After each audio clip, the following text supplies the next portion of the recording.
All right, we'll get started with Sean Coleman.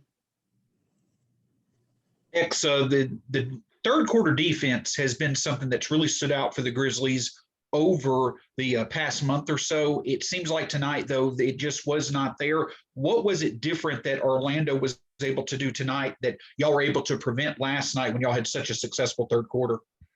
Wow, they shot a lot of free throws. So just making sure that when we play defense, there's no way that we pick up the foul. Showing hands, rule of verticality, making sure, we're following that, and just make sure there's no way that a ref can call a foul. And if they do, it's able to be challenged. So just that's the biggest thing. I think when that second group was in, we probably had like maybe 2 or 3 possessions where it was just a shot with no foul. Like the rest of the time we were out there, it was foul after foul after foul. So that was the biggest thing. Just they were able to get to the free throw line, get uncontested shots, and take advantage of those. Joe Mullinax.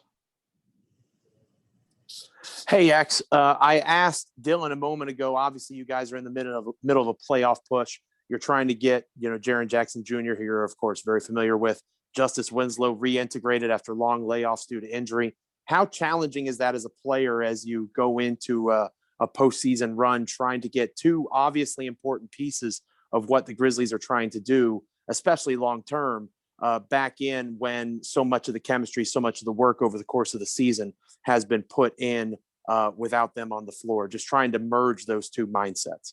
Yeah, I think it's tough on both ends, not just for the guys who have been there, but for Jaren and Justice as well, just so they can get comfortable with our tendencies and being able to know what we're going to do before we do it and just get comfortable with that.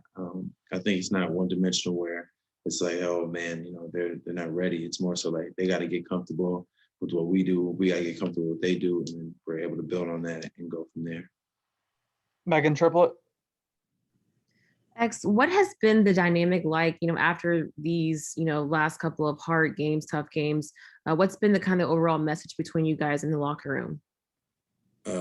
We can't have those. Those are must wins. Those are the games that we got to take advantage of. You got to, when we have a big lead, we cannot give it up. We cannot relax. Everybody's on the court. You got to take advantage of the opportunity. You got to play hard.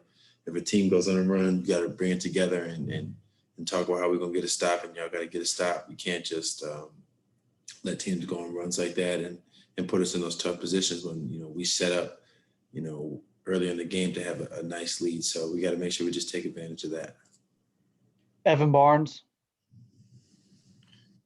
Hey, Xavier, the last few games, there's been a different energy as far as just, guys not playing with the same level of maybe pace and pace for the last since you guys started this road trip. How much does that kind of take out of you guys? And what do you think has been maybe the biggest concern these last few games, kind of where the play has not been what you guys want it to be?